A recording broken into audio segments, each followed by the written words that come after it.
Baik, kita sekarang akan bahas terkait dengan sistem dan jenisnya ya. Kita akan mengenal sistem dan jenisnya. Apa yang dimaksud dengan sistem ya? Sistem itu adalah bagian dari semesta yang menjadi pusat perhatian ya. Tadi kita sudah bicara terkait dengan sistem ya, sistem gitu ya.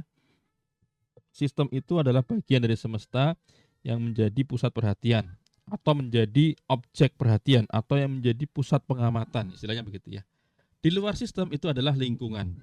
Kemudian antara sistem dengan lingkungan itu ada batasnya yang disebut sebagai pembatas atau boundary-nya. Contoh di sini ada sebuah gelas Erlenmeyer ya, berisi dengan larutan tertentu ya. Kalau gelas Erlenmeyer ini sebagai sistem, isinya itu adalah sebagai sistem, maka gelasnya ini ya yang terbuat dari pirek atau mungkin bahan yang lainnya itu sebagai boundary-nya, batasnya. Di luar dari sini itu adalah lingkungannya. Nah, ini contoh sistem. Contoh sistem banyak ya, bisa tubuh kita, manusia sebagai sistem, tanaman sebagai sistem, bisa sebuah baterai sebagai sistem, bisa dunia ini sebagai sistem ya. Atau dalam bentuk sosial nanti juga bisa ya, misalkan dalam suatu skala yang kecil, keluarga sebagai sistem, kemudian RT sebagai suatu sistem. Berarti di luar RT tersebut adalah lingkungannya, begitu ya. Kalau keluarga kita jadikan sebagai sistem, berarti di luar keluarga sebagai lingkungannya. Kemudian bisa juga kita buat sistemnya itu satu kecamatan, berarti di luar kecamatan tersebut sebagai lingkungannya. Nah, itu seperti itu juga bisa diperlakukan sebagai sistem, dianalogikan seperti itu juga bisa ya. Oke, kita lihat selanjutnya. Mengenal jenisnya sistem ini ya, mengenal sistem dan jenisnya. Oke, masih ini ya. Ada sistem terbuka, ada sistem tertutup, ada sistem yang terisolasi. Nah, apa itu? Sistem terbuka ini adalah sistem yang ada pertukaran massa dan energi. Ini contohnya seperti ini ya, sebuah panci yang dipanaskan, maka akan ada massa dari air ini yang menguap keluar ya ke lingkungan, atau mungkin kita bisa juga menambahkan air lagi ya, ada pertukaran massa dan energi masih bisa. Nah, energinya dari mana? Energi dari panas dari heater ini ya masih bisa masuk ke dalam sistem ini. Kalau sistem tertutup, nah sistem tertutup ini ditutup dengan tutup pancinya, ini harapannya tentunya tutupnya penuh ya, rapat ya, maka tidak ada uap yang keluar begitu, tidak ada uap yang keluar sehingga dikatakan pada sistem tertutup ini tidak ada pertukaran massa, tetapi energi masih bisa masuk, ya, energi masih bisa masuk. Ya. Nah, bagaimana dengan sistem terisolasi? Sistem terisolasi seperti ini, ya, suatu benda atau suatu kotak begitu yang terbuat dari bahan yang khusus, sehingga energi nggak bisa masuk ataupun tidak bisa keluar dari kotak ini. Demikian juga eh, masanya nggak bisa keluar atau tidak bisa masuk. Nah, ini disebut sistem yang terisolasi. Baik, sekarang kita bahas hukum ke-1 termodinamika ya. Hukum ke-1 termodinamika ini menyatakan tentang kekekalan energi. Persamaannya sebagai berikut, delta U sama dengan Q minus W. Artinya apa di sini? Perubahan energi dalam sebuah sistem itu sama dengan kalor yang ditambahkan ke dalam sistem dikurangi dengan kerja atau W yang dilakukan oleh sistem. Baik, saya ulangi lagi ya. Delta U ini adalah perubahan energi dalam, ya, perubahan energi dalam sistem. Ini setara atau sama dengan kalor yang ditambahkan ke dalam sistem dikurangi dengan kerja yang dilakukan oleh sistem ya. Gambarnya seperti ini ya. Q masuk ke dalam sistem dan sistem melakukan kerja ke dalam lingkungan ya. Delta U sama dengan Q minus W. Nah, ini hukum pertama termodinamika. Ini terkait dengan kekekalan energi ya. Karena delta U ini adalah energi, Q juga bentuk energi, W juga bentuk energi ya. Nah, di sini ada suatu konvensi ya. Perhatikan untuk hukum pertama ini. Kalau dalam bentuk delta U sama dengan Q minus W ya. Q itu akan positif ya untuk kalor yang ditambahkan ke sistem. Dan Q negatif untuk kalor yang dilepaskan oleh sistem. W itu positif untuk kerja yang dilakukan oleh sistem. Dan W negatif untuk kerja yang dilakukan pada sistem. Nah, ini kalimat-kalimatnya harus diperhatikan baik-baik ya. Bahasanya harus diperhatikan baik-baik ini. Q positif ditambahkan ke sistem atau bisa juga kalor yang diserap oleh sistem ya. Q positif kerja dilakukan oleh sistem atau bahasa yang lainnya sistem melakukan kerja. Nah, kalimat yang seperti itu kita harus pahami dengan baik ya. Oke, contoh di sini hukum pertama termodinamika ya. Kalor sebanyak 1000 Joule ditambahkan ke sistem sementara kerja dilakukan oleh sistem sebesar 500 Joule. Jadi ada kalor yang masuk dan kerja yang dilakukan. Berapakah perubahan energi dalam sistem? Nah, ini ada jawabannya. Delta U sama dengan Q minus W ya Q-nya plus 1000 Joule, ini bukan K ya, salah ya. 1000 Joule ya. Karena kalornya masuk ya, dikurangi dengan ya minus W ya, dikurangi dengan kerja yang dilakukan. Berapa kerja yang dilakukan? Sebesar 500 Joule. Ya 500 juga ya, sehingga delta U-nya sama dengan 500 Joule ya. Ini jawabannya. Kita masuk ke proses termodinamika. Yang kita bahas pertama adalah proses isobarik. Isobarik merupakan proses yang terjadi pada tekanan tetap. Ini ada sebuah gambar piston ya sebelah kiri. Ketika dia dipanaskan, maka gas di sini mengembang ya. Mengembang dan dia punya gaya dorong ke atas ya. Nah, gaya dorong ke atas ini setara dengan F sama dengan P kalikan dengan A. Nah, P-nya ini dijaga tetap konstan. Terus dijaga tetap konstan. Nah, volume awalnya VI. Setelah berapa saat dia mencapai volume akhirnya VF. Nah, jarak antara penutupnya di sini, awal dan akhir, itu sebagai S-nya. Kalau kita ingat di bagian mekanika, kerja itu W sama dengan F gaya dikalikan dengan perpindahannya, S-nya. Ini S besar harusnya ya. Oke, gaya dikalikan dengan perpindahannya. Nah, F-nya itu bisa kita kalikan sebagai P kalikan dengan A, kita masukkan ke sini, P kalikan dengan A, kemudian kita atur begitu. A-nya itu luas penampang dikalikan dengan S itu sebagai volumenya, atau di sini dalam hal ini adalah perubahan volume, yaitu volume akhir dikurangi dengan volume mula-mula. Pada kasus ini, volume awalnya VI lebih kecil dibandingkan dengan volume akhir, VF ya. Artinya sistem ini bergerak dari kiri ke arah kanan. Ya, ini yang disebut sebagai ekspansi. Volumenya mengembang di sini. Ini contoh gambar koordinat termodinamika PV atau diagram PV untuk isobarik ya. Tekanannya konstan, P-nya konstan terus begitu.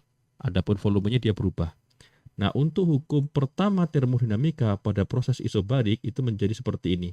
Awalnya delta U sama dengan Q minus W, karena W-nya sudah jelas yaitu P kalikan dengan delta V, kita ganti menjadi delta U sama dengan Q minus P kalikan dengan delta V. Kita lihat proses selanjutnya yaitu proses isohorik. Isohorik merupakan proses yang terjadi pada volume konstan. Gambar koordinat termodinamika PV-nya sebagai berikut. Volumenya konstan, konstan artinya tidak berubah, tetapi tekanannya yang mengalami perubahan dari PSI ke PF ya. Naik di sini ya, naik tekanannya. Nah, karena volumenya konstan, maka W-nya bernilai 0, tidak ada delta V. W sama dengan harusnya kan W sama dengan P kalikan dengan delta V, karena delta V-nya itu 0, maka W-nya sama dengan 0, sehingga delta U sama dengan Q minus 0 atau delta U sama dengan Q ya. Ini hukum pertama dari termodinamika. Apa artinya delta U sama dengan Q pada proses isohorik ini? Delta U sama dengan Q artinya kalori yang masuk ke dalam sistem itu digunakan untuk menaikkan energi dalam. Ya, delta U-nya menjadi positif juga di sini. Ya. Bagaimana kalau misalkan prosesnya kebalikannya ya? Artinya Q-nya negatif, maka delta U-nya juga akan menjadi negatif juga. Kita akan lihat ke proses selanjutnya. Proses isotermal. Nah, apa ini proses isotermal? Isotermal merupakan proses yang terjadi pada suhu konstan. Perhatikan di sini ada suatu beda ya, sistem gitu ya, satu sistem. Ada boundary-nya dibuat sedemikian rupa sehingga tidak ada kalor yang mudah untuk masuk ataupun keluar ya. Dan di sini prosesnya dijaga pada tekanan pada suhu konstan. Nah, kerja untuk proses isotermal itu dibuat dalam persamaan sebagai berikut. W sama dengan nRT ln VF per VI. Ini dari sini ya. Dari ini ya, dari bentuk ini sebelah kanan ini ya. Dari koordinat termodinamika seperti ini. Ini sumbu X-nya tekanan, sumbu Y-nya volume. Volumenya mengembang dari VI ke VF ya, arahnya ke arah kanan. Ini bentuk isotermal seperti ini ya, tekanannya P sama dengan nRT per V ya, maka kerjanya itu W sama dengan nRT ln VF per VI ya. Nah, karena volumenya mengembang kita sebut sebagai ekspansi isotermal ya. Nah, hukum pertama dari persamaan isotermal hukum pertama termodinamika pada proses isotermal ini menjadi sebagai berikut. delta U-nya menjadi 0 ya. Kenapa delta U-nya menjadi 0? Karena tidak ada perubahan suhu ya. Delta U sama dengan NR delta T ya, pada persamaan U ya, persamaan energi dalam ya. Nah, delta U-nya sama dengan NR delta T, kita 3/2 NR delta T ya. Karena tidak ada perubahan temperatur atau perubahan suhu, maka delta U-nya menjadi 0 sehingga persamaannya menjadi Q sama dengan W ya. Persamaannya menjadi Q sama dengan W. Oke, kita lihat proses selanjutnya. Proses selanjutnya yaitu adalah proses adiabatik. Apa ini proses adiabatik? Adiabatik merupakan proses yang terjadi ketika tidak ada pertukaran kalor. Artinya tidak ada kalor yang masuk ataupun tidak ada kalor yang keluar dari sistem. Sehingga Q-nya sama dengan 0. W-nya bisa kita tuliskan sebagai berikut. W sama dengan 3/2 NR TI minus TF. TI ini adalah suhu mula-mula, TF suhu akhir ya. Dengan N di sini adalah jumlah mol, R-nya ini adalah konstanta gas ya. N jumlah mol, R-nya konstanta gas umum. Ini koordinatnya, PV-nya sebagai berikut ya. Ini terbuat dari dua buah proses isotermal ya. Ini awalnya mulai dari sini, adiabatiknya agak lebih tajam begitu ya. Ini TI dan TF-nya yang konstan di sebelah sini. Nah, hukum termodinamika pertama menjadi delta U sama dengan 0 minus W. Q-nya 0 ya. Sehingga kita bisa atur ulang, minusnya kita pindah ke sana menjadi minus delta U sama dengan W. Artinya apa di sini? Sistem untuk melakukan kerja ya, supaya W-nya ini bisa bekerja ya. Untuk melakukan kerja maka dia mengurangi energi dalam ya, melakukan penurunan energi dalam. Artinya sebagian dari energi dalamnya dari sistem tersebut digunakan untuk melakukan kerja ya. Nah, demikian proses termodinamika ya, mulai dari isobarik ya, kemudian ada proses isohorik atau isovolume, juga ada orang yang punya sebagai berikut ya. Kemudian isotermal dan juga ada proses adiabatik. Oke, kita lanjutkan lagi ke slide selanjutnya. Baik, kita lihat sekarang hukum kedua termodinamika untuk pernyataan yang pertama ya. Lihat di pertanyaan pertama di sini, pernyataan pertama, kalor tidak akan mengalir secara spontan dari benda yang dingin ke benda yang panas. Dari gambar di sini, ini ada dua buah benda yang suhunya berbeda, satu suhunya lebih tinggi, satu suhunya lebih rendah. Maka kalor itu tidak akan mengalir dari benda yang suhunya lebih rendah ke benda yang suhunya lebih tinggi, ya. Tapi kebalikannya ya, kalor akan mengalir secara spontan dari benda yang suhunya tinggi ke benda yang suhunya lebih rendah. Nah, ini pernyataan pertama dari hukum termodinamika ya. Sampai akhirnya nanti sudah tercapai kesetimbangan termal. Nah, kesetimbangan termal sudah kita bahas di awal dari sebelumnya ya. Kesetimbangan termal itu merupakan hukum ke-0 termodinamika. Oke, pernyataan yang kedua dari hukum termodinamika yaitu terkait dengan mesin bakar di sini ya. Pada suatu mesin siklik tidak mungkin kalor yang diterima mesin semuanya diubah menjadi kerja. Selalu ada kalor yang dibuang oleh mesin. Nah, ini pernyataan yang menarik ya dari hukum kedua termodinamika ya, terkait dengan mesin bakar ya. Di sini pada pernyataan hukum kedua termodinamika yang ini ya, ini menunjukkan bahwa setiap mesin itu ya, perhatikan, setiap mesin akan selalu ada kalor yang dibuang ke reservoir yang lebih rendah ya. Artinya tidak ada mesin yang efisiensinya 100%. Kalau kita bicara tentang efisiensi ya. Efisiensi di sini adalah jumlah kerja yang dihasilkan dari kalor yang dimasukkan ya. Kalau masuknya kalornya 100, nanti kerjanya juga 100 ya, tidak ada yang dibuang. Nah, dikatakan di hukum kedua termodinamika ini tidak mungkin ya. Tidak mungkin kita membuat suatu mesin tanpa ada yang dibuang begitu ya. Pasti akan selalu ada yang dibuang ya. Nah, hukum kedua termodinamika ini juga sudah menunjukkan bahwa yang namanya perpetual mesin ya, atau mesin abadi gitu ya. Suatu mesin yang dia akan terus berjalan selamanya ya, sehingga sekali dijalankan tidak perlu membutuhkan sumber energi yang lainnya lagi gitu ya. Nah, itu tidak akan mungkin ada ya.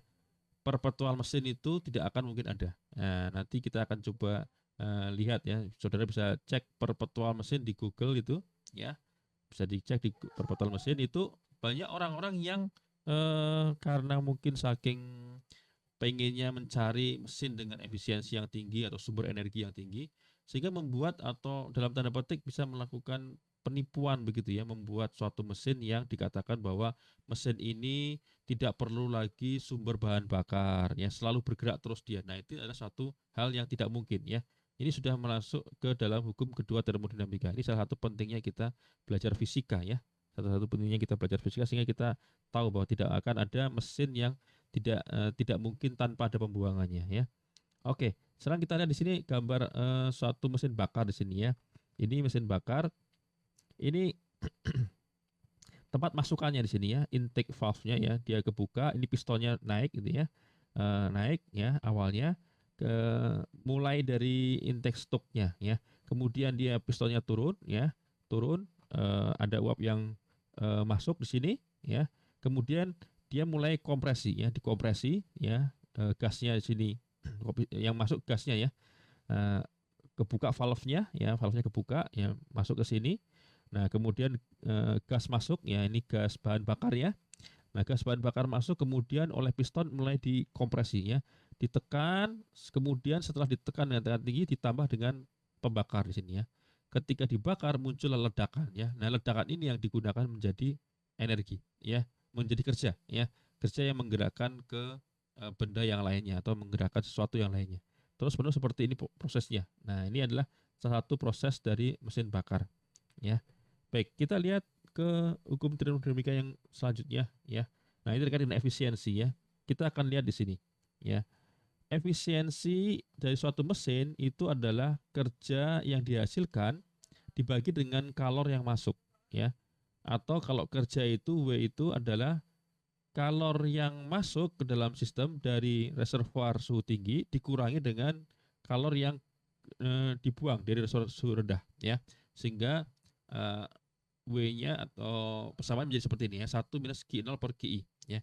Atau kita punya kesetaraan ya, Q0 per QI ini sama dengan TC per TH ya. Kesetaraannya ya, 1 min TC per TH. Nah, bagian 1 min TC per TH ini merupakan efisiensi untuk mesin yang suatu mesin yang ideal namanya. Ini ada suatu diagram ya. Reservoir panasnya dia dari sini diambilkan kalor ya dari suhu tinggi, kemudian dihasilkan kerja dan nanti akan ada bagian kecil yang dibuang ke reservoir suhu rendah.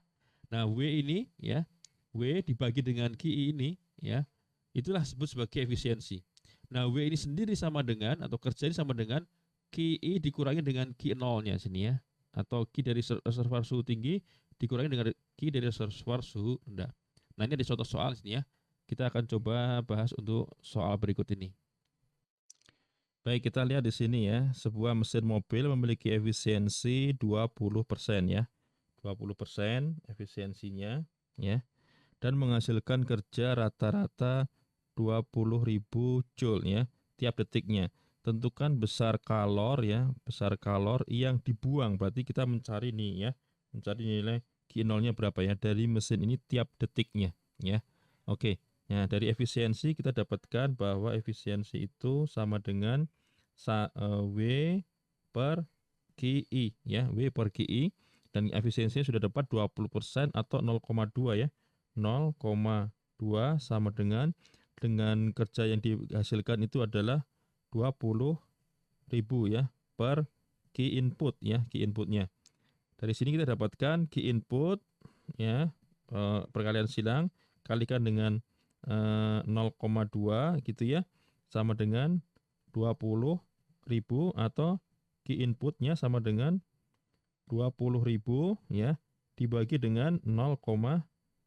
Oke ya. Nah, key input dibagi dengan 0,2 sebesar, kita coba cek ya, 20.000 dibagi dengan 0,2 ya sama dengan 100.000 ya. Ini kita peroleh key inputnya adalah 100.000 ya.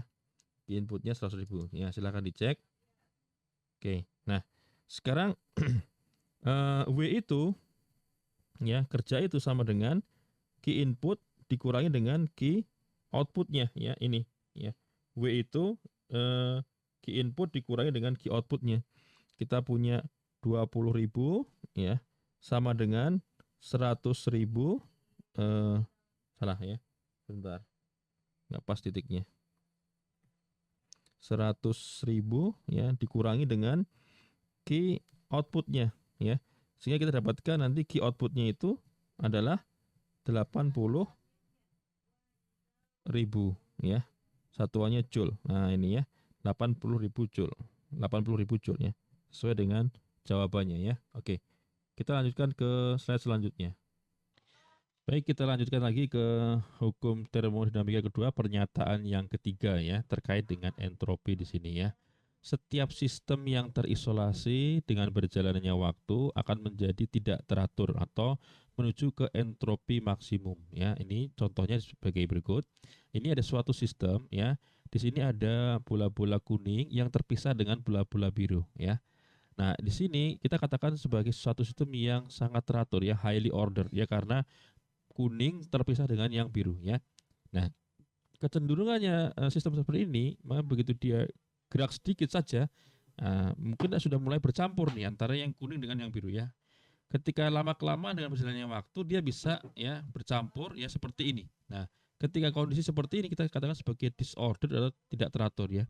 Nah, entropi di sini juga menunjukkan suatu derajat ketidakteraturannya. Kalau ini entropinya rendah ya, entropinya rendah artinya teratur sekali ya. Nah, ini tidak teratur menunjukkan entropinya lebih tinggi ya, semakin tinggi. Oke, kita masih lihat ke entropi di sini ya. Entropi merupakan derajat ketidakteraturan suatu sistem ya. Semakin besar entropi suatu sistem, maka derajat ketidakteraturannya sistem tersebut semakin besar ya. Ini sini ada permisalan, ada suatu permisalan ya. Misalkan kita punya kotak, ada 4 kotak ya. Di sini ada 9 kotak ya. 1 2 3 4 5 6 7 8 9 gitu ya. Di sini ada 16 kotak, 1 2 3 4, 4 kali 4 ya, 16 kotak. Nah, kotak yang pertama itu kita anggap sebagai sistem pertama, ini sistem yang kedua, dan ini adalah sistem yang ketiga. Nah, untuk sistem yang pertama itu kalau kita pasangkan bola warna merah, itu bisa ada 4 kemungkinan. Untuk sistem yang kedua, kalau kita pasangkan bola warna merah ini, ada bisa 9 kemungkinan di sini.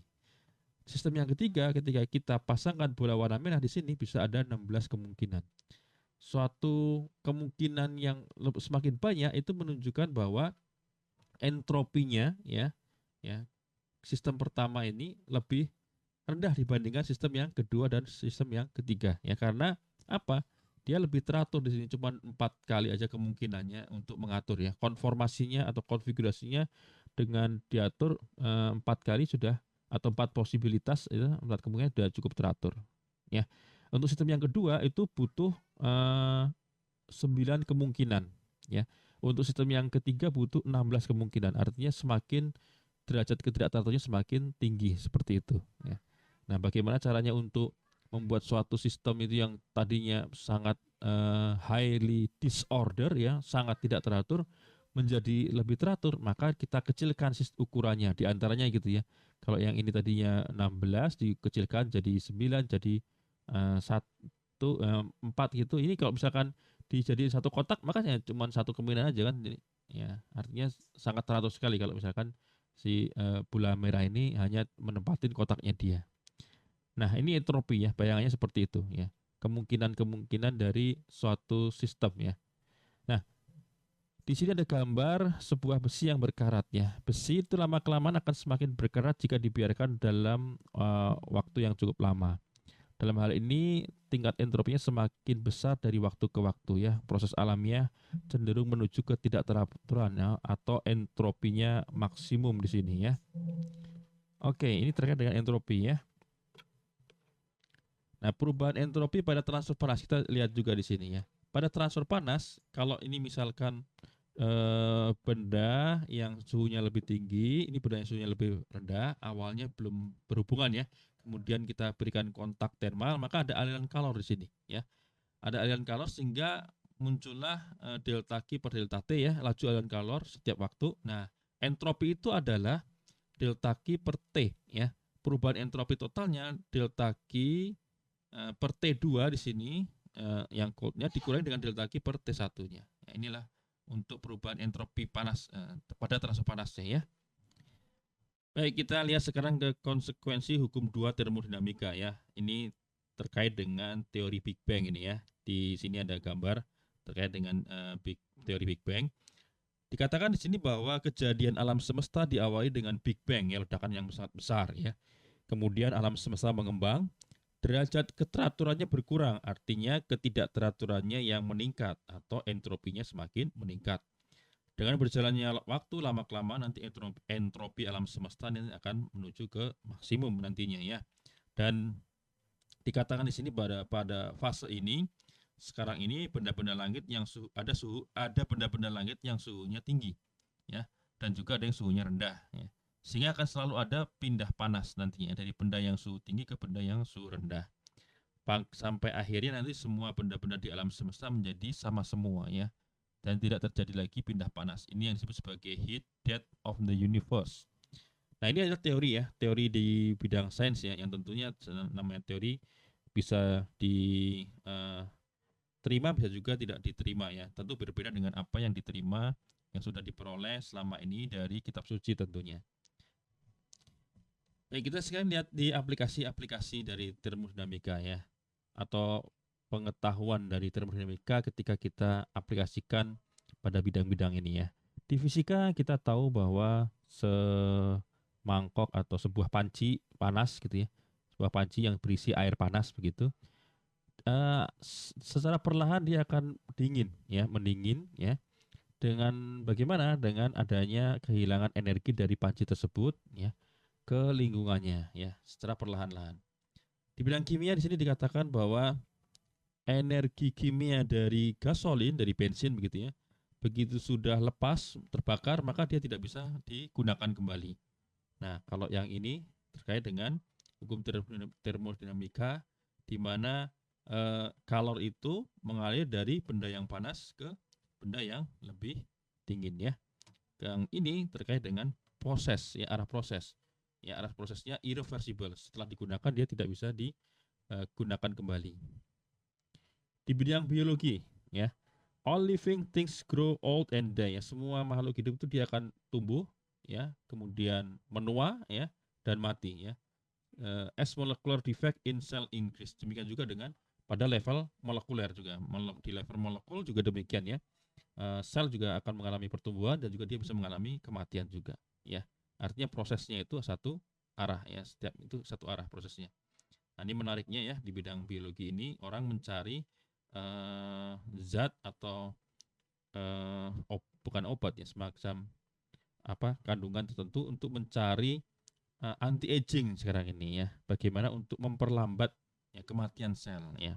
Pada beberapa uh, kosmetik itu digunakan ya untuk memperlambat kematian sel. Di bidang lingkungan di sini dikatakan bahwa cuaca yang ganas ya, termasuk thunderstorm ya, tornado itu bisa terjadi ketika warmer and cooler air ya, udara yang hangat dan yang dingin itu bertemu ya, bertumbukan sehingga bisa terjadi cuaca yang sangat ganas ya.